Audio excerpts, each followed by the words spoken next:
Hello, let's start with the chapter 3 of your GK book. The name is Behind the Name. Behind the name means what is the reason behind the name of something. So we're going to start with Gujarat. Gujarat is named after the Gujarats who ruled the area in 8th century. Gujarat का name उन लोगों के वजह से पड़ा जिनका नाम था गुज्जर. ठीक है, ये गुज्जर कम्युनिटी के लोग थे जिन्होंने यहाँ पे 8th सेंचुरी में रूल किया था, राज्य किया था, जिसके कारण इस जगह का नाम गुजरात पड़ गया. ठीक है. After that is Telangana, derived from the word Trilinga, which translates to the country of three Shivalingas. Telangana का नेम आया है त्रिलिंगा. त्रिलिंगा means tri means three and linga means Shivalinga. These are the idols depicting Lord Shiva. तो इनकी वजह से, क्योंकि यहाँ पर ये त्रिलिंगा है, तो इसकी वजह से इन प्लेस का नेम पड़ गया Telangana. Okay. Next is Himachal Pradesh. Himachal Pradesh means the home of snowy mountains. It means Himachal Pradesh का नेम इसलिए पड़ा है क्योंकि यहाँ पे जो माउंटेन्स हैं they are full of snow.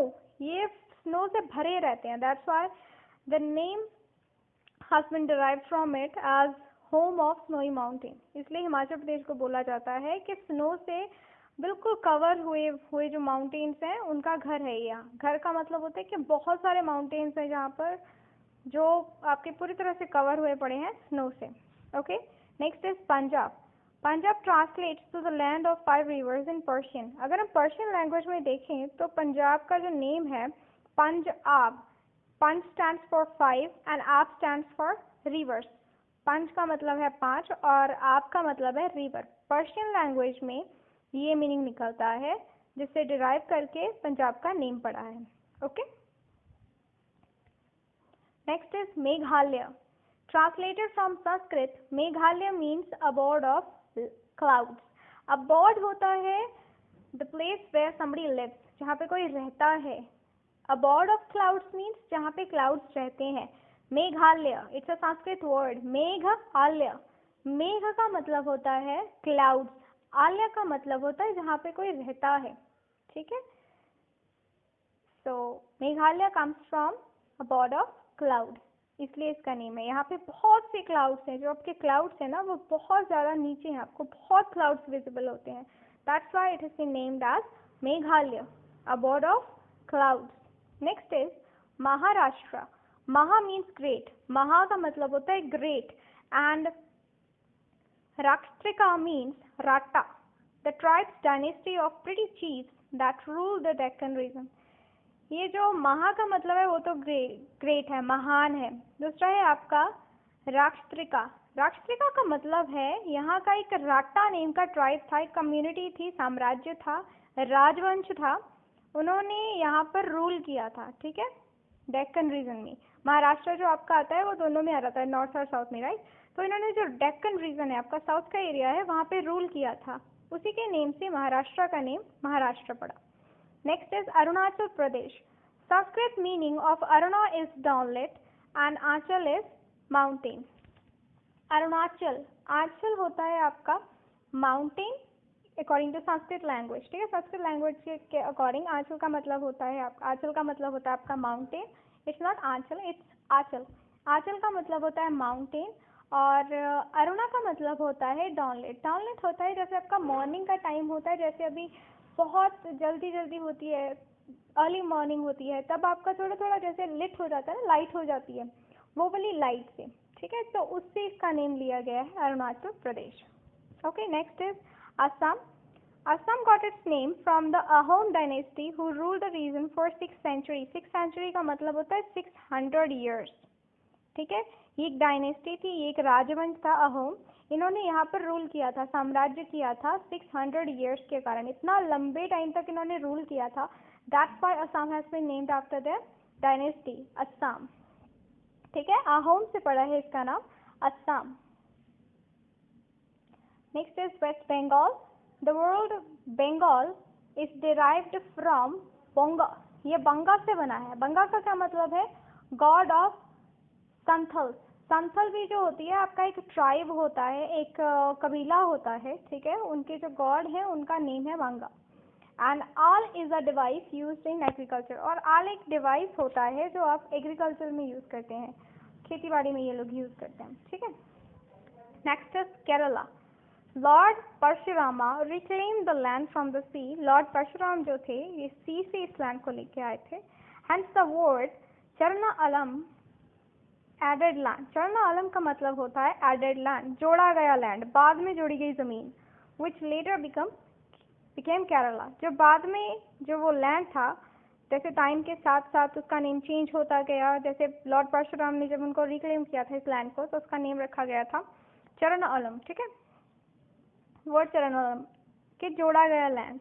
उसके बाद जैसे जैसे टाइम बीतता गया, with the passage of time the name change to Kerala, name change होकर केरला हो गया, ठीक है।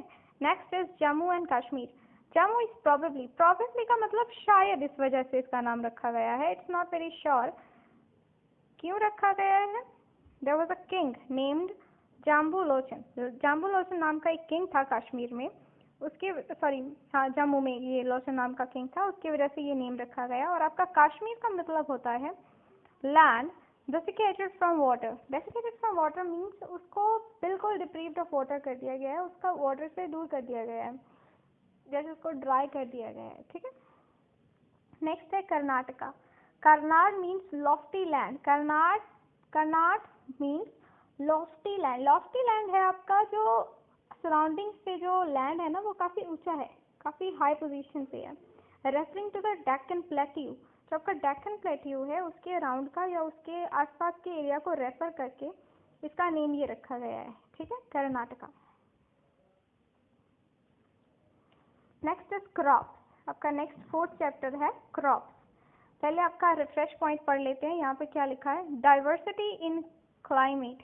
जो इंडिया का हमारा क्लाइमेट है वो बहुत डाइवर्स है, कहीं पर बहुत अलग है, मतलब सब जगह पे आपको अलग अलग डाइवर्स टाइप का क्लाइमेट देखने को मिलेगा। Land makes India a perfectly suitable country for agriculture. इन सारी डाइवर्सिटीज के कारण, जो कि क्लाइमेट की हैं और लैंड की हैं, इंडिया एक सूटेबल, परफेक्टली सूटेबल लैंड बन जाता है एग्रीकल्चर के लिए। Leading to large variety of the crops grown. क्योंकि अलग अलग एरिया में अलग अलग क्लाइमेट है, अलग अलग उनकी लैंड सूटेबिलिटी है, अकॉर्डिंग टू दैट आप अलग अलग तरह के क्रॉप्स वहाँ पे ग्रो कर सकते हो। दैट्स वाई हमारे इंडिया में बहुत वेराइटीज़ हैं क्रॉप्स की। अलग अलग आपको एरियाज़ में, अलग अलग स्टेट्स में आपको अलग अलग क्रॉप्स देखने को मिलेंगी, बिकॉज वहाँ का जो क्लाइमेट होता है, उनका जो लैंड, जो सॉइल टाइप है, that is very different. According to that they grow crops there, okay. Next is your OMG fact, OMG fact. India has the second largest agriculture output in the world. It means output होता है जो आप produce करते हो, ठीक है। India में हमारे जो क्रॉप्स प्रोड्यूस होते हैं वो वर्ल्ड में सेकेंड लार्जेस्ट हैं, ठीक है। So you have to answer these questions. I have already answered. This state is the largest producer of wheat. You can see ये वाला जो आपका स्टेट है ये लार्जेस्ट प्रोड्यूसर है वीट का। वीट क्या होता है, गेहूं, जिसकी आप चपाती बनाते हो, चपाती घर पे खाते हो रेगुलरली, ठीक है। That is from Uttar Pradesh. Uttar Pradesh जो है वो हमारे इंडिया में सबसे ज़्यादा अमाउंट में वीट प्रोड्यूस करता है, ठीक है। तो नेक्स्ट टाइम जब भी आप चपाती खाओगे आपको याद आएगा कि शायद आपकी चपाती का जो वीट है वो उत्तर प्रदेश से आया है, ठीक है। नेक्स्ट है West Bengal is the largest producer of this crop. अब वेस्ट बंगाल में कौन सी ऐसी क्रॉप है जो सबसे ज़्यादा प्रोड्यूस होती है, दैट इज राइस। चावल बहुत ज़्यादा प्रोड्यूस होते हैं वेस्ट बंगाल में। Next is Andhra Pradesh is the highest producer of this crop. Andhra Pradesh में ये वाली जो क्रॉप है, क्रॉप होती है आपकी जो फसल होती है, ठीक है, वो सबसे ज़्यादा ग्रो की जाती है, दैट इज मेज, मकई, ठीक है। Next is it is the highest sunflower producing state of India. ये इंडिया की ऐसी स्टेट है जो सबसे ज़्यादा सनफ्लावर प्रोड्यूस करती है, दैट इज कर्नाटका। कर्नाटका में आपके सबसे ज़्यादा सनफ्लावर प्रोड्यूस होते हैं। Next is Madhya Pradesh is the highest producer of this crop. Madhya Pradesh is the highest producer of this crop. Madhya Pradesh में ये क्रॉप इंडिया में सबसे ज़्यादा प्रोड्यूस होती है, that is soybeans, okay. Soybeans are produced in the largest amount in Madhya Pradesh.